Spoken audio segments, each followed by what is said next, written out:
Hi అండి, good morning, నమస్తే. I love you. I feel very bad. I want crying and I feel crying. But దేవుడు అంటున్నాడు, ఆనందించుడి, మరలా చెప్పుదును ఆనందించుడి, క్రీస్తులో ఆనందించాలి. రైట్?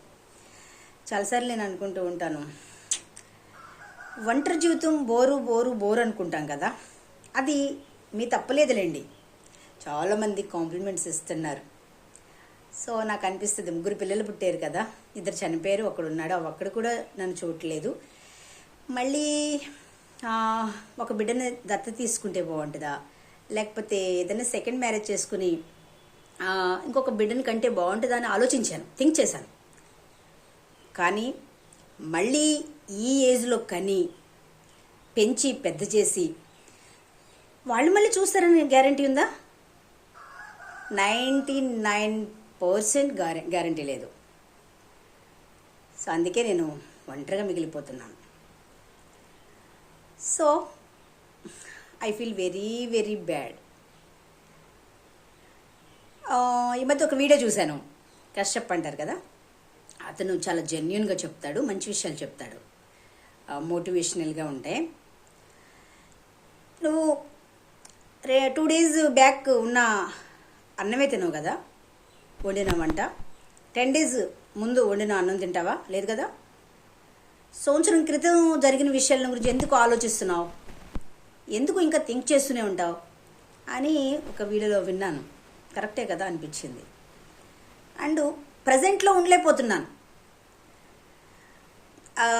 ప్రజెంట్లోనే ఉండకపోతే ఫ్యూచర్లో ఎలా ఉంటాను చెప్పండి. అంత ఫాస్టే నా మైండ్లో తిరుగుతూ ఉంది, ఇంకా ఫాస్ట్ ఫాస్ట్ ఫాస్ట్ ఫాస్ట్. ఈ మధ్య ఒకళ్ళు నా ఫాలోవర్స్ చెప్పారు, మీరు ఒకవేళ సెకండ్ మ్యారేజ్ చేసుకున్న వాళ్ళని కూడా మనశ్శాంతిగా ఉండేవారండి. ఎందుకంటే మీరు